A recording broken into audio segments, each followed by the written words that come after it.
검찰이 신현성 전 차이코퍼레이션 총괄대표의 신병 확보에 나섰습니다. 검찰은 루나를 비롯한 암호화폐의 증권성이 있다고 보고 신 전 대표에게 사기적 부정거래 등 자본시장법에 규정된 범죄 혐의를 적용했습니다. 위메이드가 업비트와 빗썸에 이어 코인원 코빗을 상대로 거래 지원 종료 효력 정지 가처분 신청을 냈습니다. 위메이드 측은 닥사 소속 4개 거래소가 위믹스 거래 지원 종료 결정을 내리는 과정에서 명백한 담합 행위가 있었다고 판단한다고 주장하고 있습니다. FTX의 파산으로 북한이 암호화폐를 통해 외화를 버는 것이 더욱 어려워질 것이라는 전망이 나왔습니다.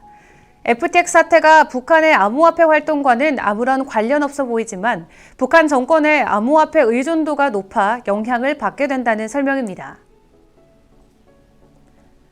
코빗이 네이버 클라우드의 신분증 진위 검증 서비스인 클로바 KYC를 도입했습니다. 코빗은 이번 시스템 도입으로 신분증 인식 오류가 개선되고 고객 편의성이 증대될 것으로 전망하고 있습니다.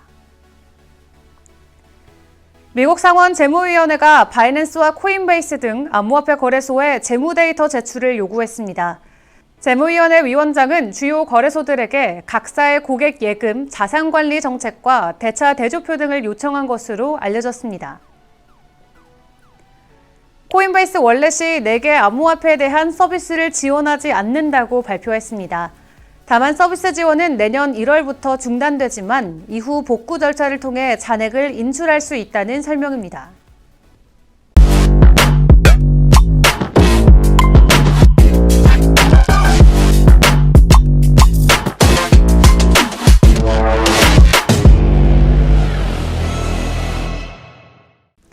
안녕하세요. 11월 1일 목요일의 블록체인 투데이입니다.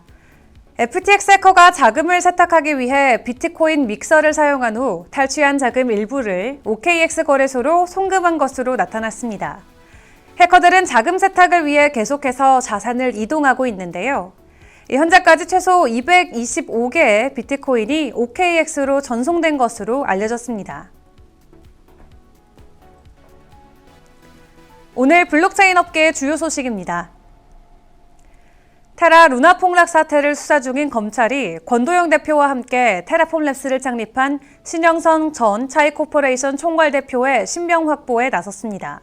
서울 남부지검 합수단과 금융조사이부는 특정경제범죄 가중처벌법상 사기 및 배임, 자본시장법 위반, 유사수신행위 규제법 위반 등의 혐의로 신 전 대표를 포함한 8명의 사전 구속영장을 청구했는데요. 이 가운데 신 전 대표는 사업을 시작하기 전에 발행된 루나를 보유하고 있다가 가격이 폭등하자 팔아치우는 방식으로 1,400억 원대의 부당이득을 챙긴 혐의를 받고 있습니다. 검찰은 루나를 비롯한 암호화폐에 증권성이 있다고 보고 신 전 대표에게 사기적 부정거래 등 자본시장법에 규정된 범죄 혐의를 적용했는데요. 일각에서는 검찰이 신 전 대표 등 핵심 인물의 신병을 확보할 경우 관련 수사에 속도가 붙을 수 있다는 관측도 나오고 있습니다. 위메이드가 업비트와 빗썸에 이어 코인원, 코빗을 상대로 거래 지원 종료 효력 정지 가처분 신청을 냈다고 밝혔습니다. 최근 디지털 자산 거래소 협의체가 위믹스의 거래 지원을 종료한다고 밝혔고 위메이드는 이에 불복해 개별 거래소를 대상으로 가처분 신청을 내고 공정거래위원회에 제소하는 등 투트랙으로 대응하기로 했는데요. 위메이드는 서울중앙지방법원에 코인원과 코빗을 상대로 암호화폐 위믹스의 거래 지원 종료 결정 효력을 정지시키기 위한 가처분 신청을 제출했습니다. 이와 관련해 위메이드 관계자는 공정거래위원회 제소도 빠르게 준비 중이라며 닥사 소속 4개 거래소가 위믹스 거래 지원 종료 결정을 내리는 과정에서 명백한 담합 행위가 있었다고 판단한다고 주장했습니다. 또한 위믹스 거래 정상화를 위한 모든 조치를 취할 계획이라고 덧붙였습니다. FTX의 파산 사태로 북한이 암호화폐를 통해 국제적 경제 제재를 회피해 외화를 버는 것이 더욱 어려워질 전망이라고 나왔습니다. 미국 워싱턴 DC 소재 한미경제연구소의 선임국장은 FTX 붕괴 북한에 대한 함의라는 제목의 기고문을 통해 이같이 견해를 밝혔는데요. 그는 FTX의 파산이 암호화폐 업계 전체에 충격을 준 것뿐만 아니라 북한이 암호화폐 생태계의 약점을 활용하는 능력에도 영향을 미칠 수 있다고 지적했습니다. 북한은 지금까지 약 10억 달러의 암호화폐를 훔친 것으로 추산되고 있습니다. 더불어 국제 금융 시스템의 감시망을 피해서 돈 세탁을 하는데도 암호화폐를 활용하고 있는데요. 때문에 표면적으로는 FTX 사태가 북한의 암호화폐 활동과는 아무런 관련이 없어 보이지만 북한 정권의 암호화폐 의존도가 높아서 영향을 받게 된다는 겁니다. 이로 인해 북한이 돈을 훔치고 돈 세탁을 하는데 이용할 수 있는 허점이 줄어들 것이라고 전망했습니다. 국내 암호화폐 거래소 코빗이 네이버 클라우드의 신분증 진위 검증 서비스인 클로바 eKYC를 도입했습니다. 클로바 eKYC는 네이버의 인공지능 플랫폼인 클로바의 문서 OCR과 진위 확인 기술을 하나로 엮은 원패스 진위 검증 서비스인데요. 클로바 eKYC는 금융기관이 대면으로 본인을 확인할 때와 같은 보안 수준을 유지하면서도 실물 문서가 없이도 온라인에서 더욱 효율적이고 정확하게 고객 확인 절차를 가능하게 만들 수 있는 것이 특징입니다. 암호화폐 거래소 이용자는 거래소를 이용하려면 반드시 신분증을 활용해서 고객 확인 과정을 수행해야 한다고 하는데요. 코빗은 클로바 eKYC 시스템 도입으로 신분증 인식 오류가 개선돼 고객 편의성이 증대될 것으로 전망하고 있습니다. 미국 상원 재무위원회가 바이낸스와 코인베이스 등 암호화폐 거래소의 재무 데이터 제출을 요구했습니다.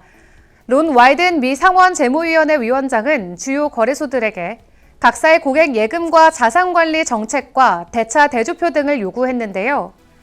또한 파산과 같은 일이 발생했을 때 대응책도 요청한 것으로 알려졌습니다.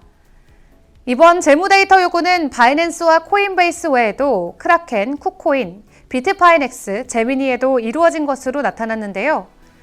론 와이든 위원장은 FTX에 자금이 있는 투자자들은 은행이나 연방예금보험공사 또는 증권투자자보호공사의 중개인과 같은 보호장치가 없다며 FTX 사태 이전에 이 같은 보호 조치가 있었다면 지금 같은 피해를 입은 투자가 훨씬 적었을 것이라고 주장했습니다. 코인베이스 월렛이 공지사항 업데이트를 통해 4개 암호화폐에 대한 서비스를 지원하지 않는다고 발표했습니다. 비트코인 캐시, 이더리움 클래식, 리플, 스텔라에 대한 지원을 종료하는 건데요. 이 서비스 지원은 내년 1월부터 중단되지만 이후 복구 절차를 통해 잔액을 인출할 수 있습니다. 코인베이스 월렛은 서비스 이용 종료의 원인으로 낮은 사용률을 꼽았는데요. 이 해당 암호화폐들은 모두 지난 2017년 암호화폐 상승장에 큰 폭으로 오르며 시가총액이 커졌습니다. 하지만 최근 하루 동안 리플의 24시간 거래량은 약 10억 달러로 상위 7위를 기록했는데 또한 비트코인 캐시와 이더리움 클래식은 비트코인과 이더리움의 포크된 버전으로 상위 코인과 토큰 대비 상당히 적은 점유율이라는 설명입니다. 비트코인의 단기 매도세가 나올 수 있다는 분석이 나왔습니다. 온체인 지표상 지표가 1.02 이상이면 비트코인 매도 영역에 있음이 해석이 되는데요. 현재는 1.05까지 올라서 당분간 매도세가 우세할 것으로 예상된다는 설명입니다. 더욱더 자세한 비트코인 전반과 차트 분석은 정오에 방영되는 블록체인 투데이 플러스에서 함께하겠습니다. 그럼 소통의 시간에 만나요.